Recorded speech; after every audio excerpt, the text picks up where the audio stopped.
La tendance est toujours à la hausse à la mi-journée à la Bourse de Paris. Le CAC 40 évolue d'ailleurs depuis ce matin au-dessus des 5700 points.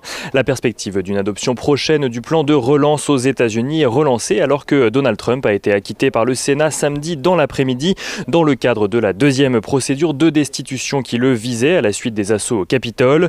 Une décision qui laisse espérer aux investisseurs que la Chambre haute du Congrès reprenne sans tarder les discussions concernant le stimulus de 1900 milliards de dollars afin de continuer le processus enclenché, à savoir un vote de réconciliation budgétaire au Sénat. Une perspective qui fait d'ailleurs remonter les taux à 10 ans aux États-Unis qui se situent aux alentours de 1,21% aujourd'hui à la mi-journée. En Europe et plus précisément en Italie, les investisseurs saluent la prise de fonction de Mario Draghi comme président du Conseil. L'ancien président de la BCE a prêté serment ce week-end et attend désormais un vote de confiance de la part des deux chambres du Parlement.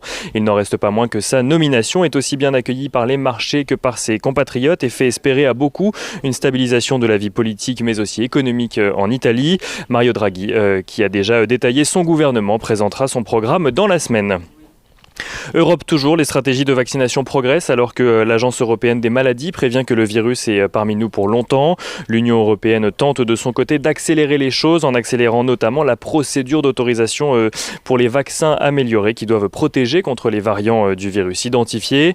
Du côté des statistiques à suivre aujourd'hui, la production industrielle recule en zone euro pour le mois de décembre. Là où les analystes attendaient un repli de 0,8%, celle-ci plonge de 1,6% par rapport au mois de novembre. Et en Asie à présent, le Japon accuse un recul de son PIB de 4,8% en 2020 en raison de la crise sanitaire. Un recul auquel le pays n'était pas plus habitué depuis 2009, mais on notera tout de même que la croissance du PIB au quatrième trimestre dans le pays montre une reprise de l'activité économique. Le PIB progresse de 12,7% sur les 3 derniers mois de l'année contre un peu moins de 10% attendu. Une progression qui permet d'ailleurs au Nikkei de dépasser les 30 000 points en clôture ce matin, son plus haut depuis 30 ans.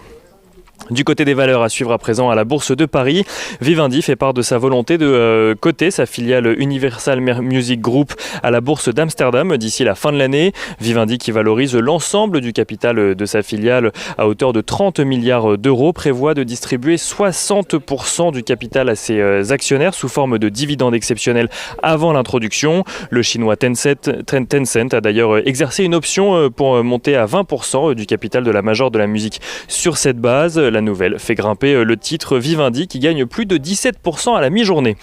Les bancaires progressent également de leur côté à la mi-journée, portés par les espoirs de reprise économique. Société Générale gagne plus de 5%, là où Crédit Agricole ou encore BNP Paribas gagnent plus de 2% chacune.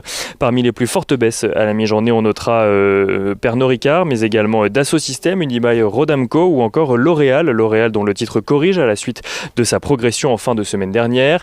Et au-delà des valeurs du CAC 40, on notera que Biofitis, la biotech française spécialisée dans les maladies du vieillissement, a levé plus de 16 millions de dollars sur le Nasdaq afin de financer des essais cliniques pour un traitement contre les insuffisances respiratoires.